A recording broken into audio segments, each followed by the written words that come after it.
ametujalia na ametupa. Na ikiwa mwezi wa 5 tuna kila sababu kumshukuru. Ni masaa kidogo ambayo yamebaki ndiposa tuweze kuwa tunaangalia nusu ya mwaka huu. Mwaka ukianza ulikuwa na maono ambayo ulikuwa nayo.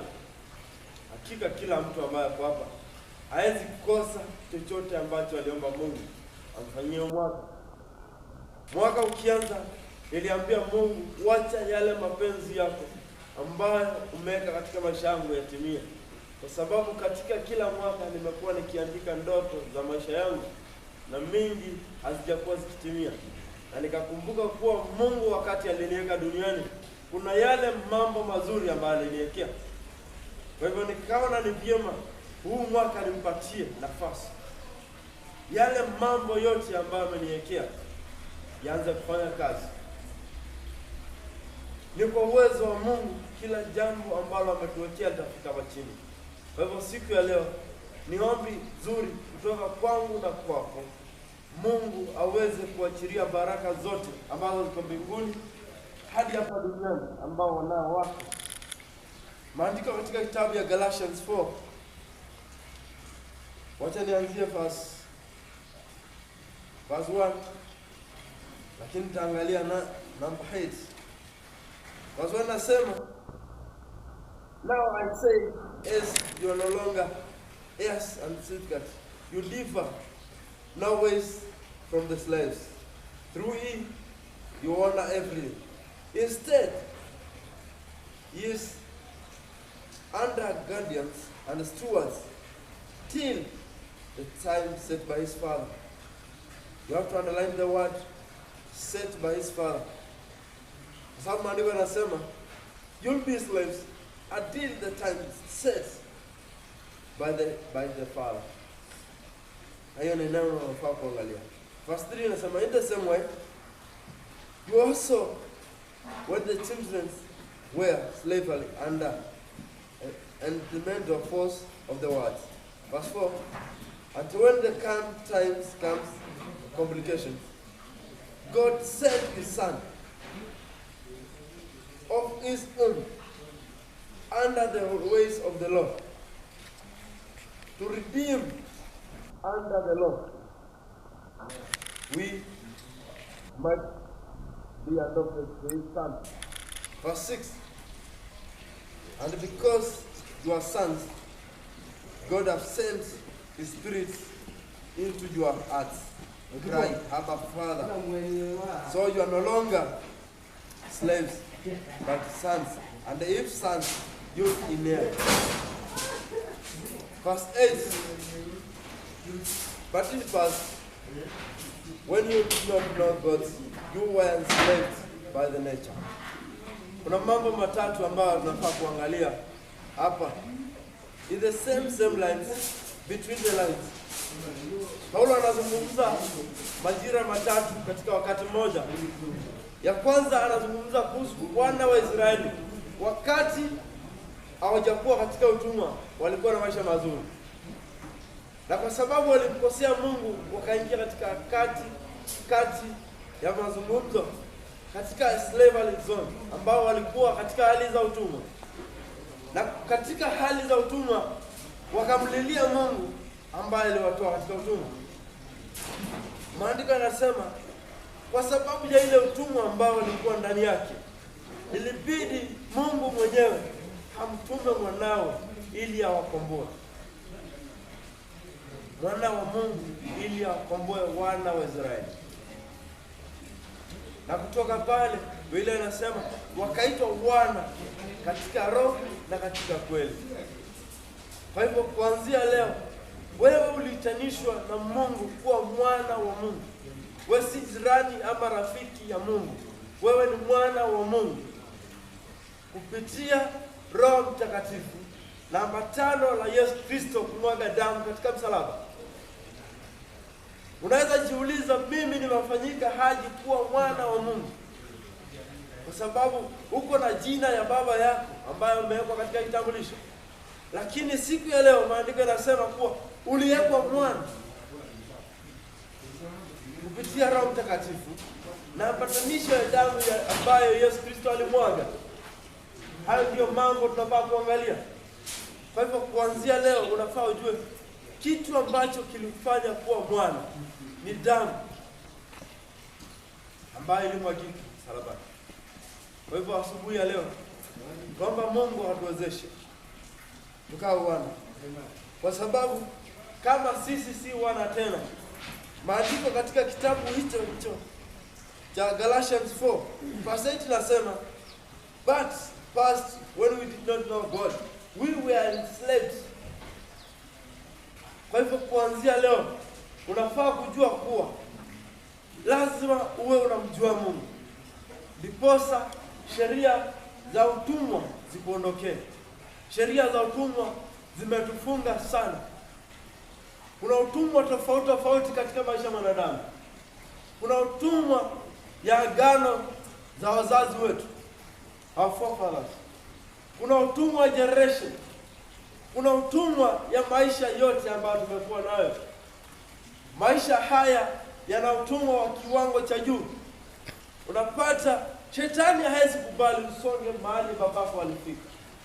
Hapo mahali ambapo umefika, hapo ndio anaweka kikomo.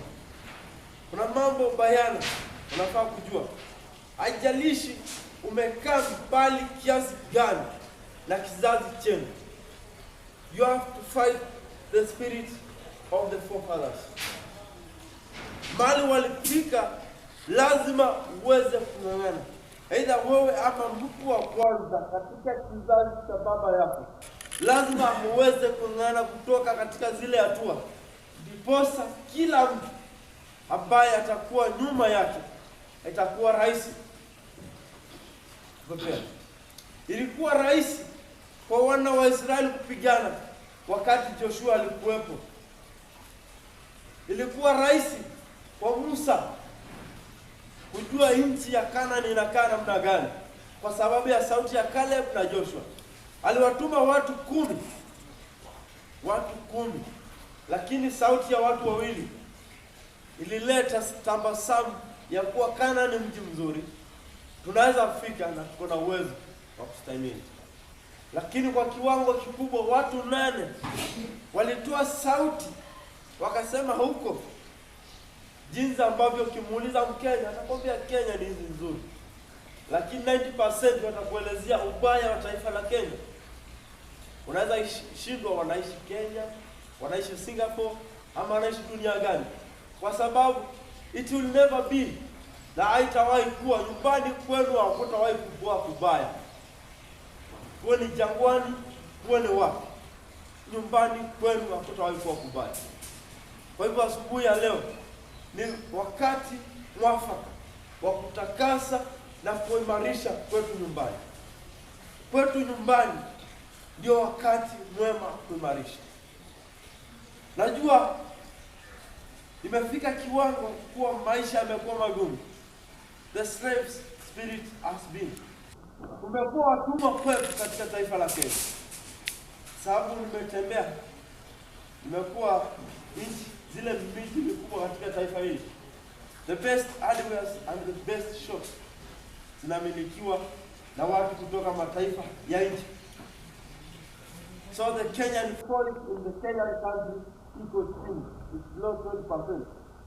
So ni vizuri kujua kuwa tunafaa kusimama katika lile pengo, kusimama katika lile nafasi, ndiposa utumwa ambao uko katika taifa hili uweze kuondoka.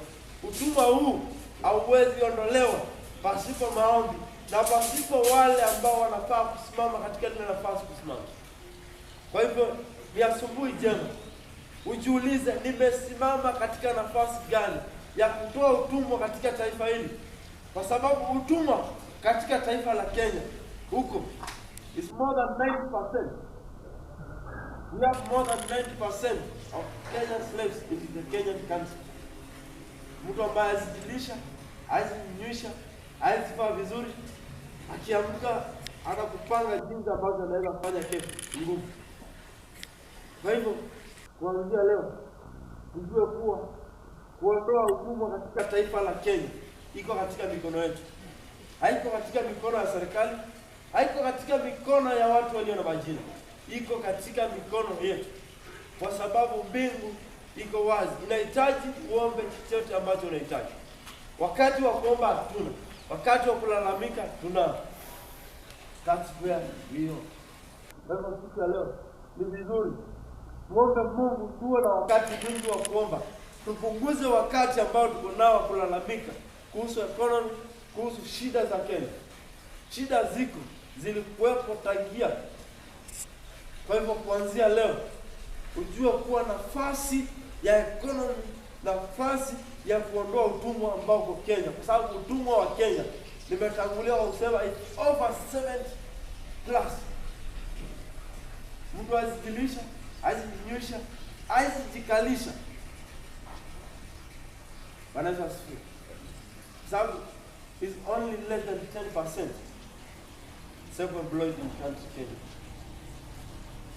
Kwa hivyo ni vizuri tuombe Mungu sana utumwa ambao katika nchi hii ukawa na kikomo, na itakuwa na uwezekano kama tutasimama pamoja kwenye pembe. Tumesimama pamoja kupiga kelele, lakini hatujasimama pamoja kuomba Mungu ambaye anajibu maombi. Kupigia watu kelele ambao wako katika magari zao na maisha yao luxury haina uwezo yote na haina manufaa yote, na itakuweka kuwa mtumwa mkubwa na itakusaidia kwa kitu yote. Kwa hivyo tusimame tuombe na tuweze kuweka maisha yetu ndiposa tuweze kutoka katika utumwa ambao tuko ndani siku ya leo. Tuweze kilio chetu kufika kwa Mungu. Tusimame. Abba everlasting God, I thank you.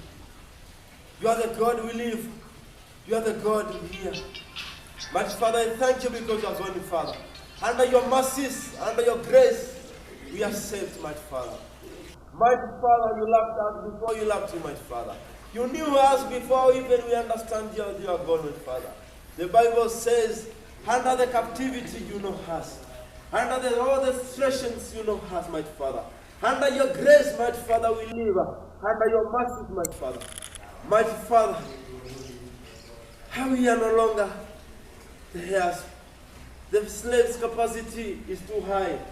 The slave capacity does not give us a chance to breathe and understand where we are, mighty Father.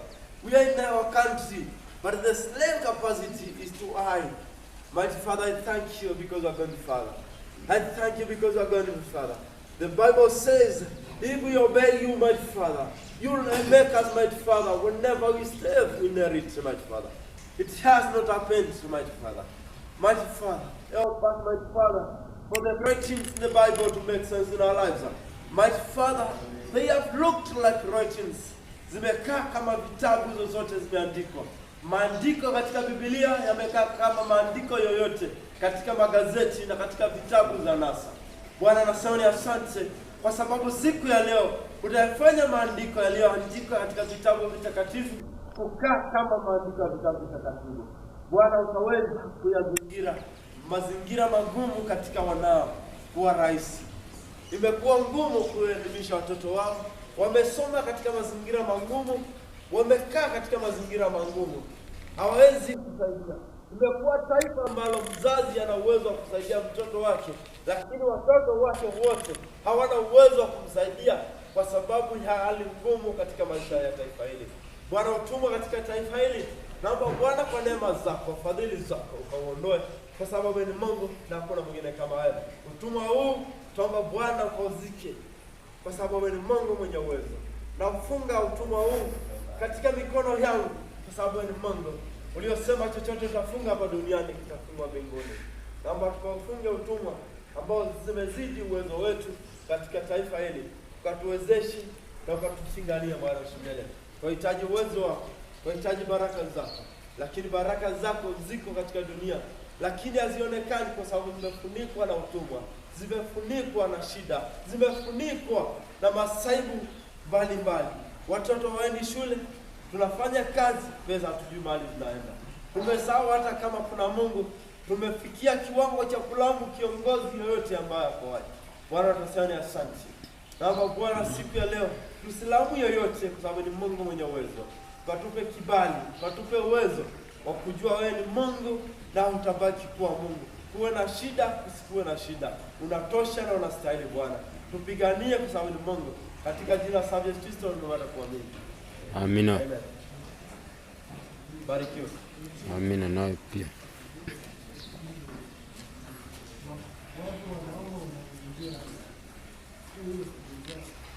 What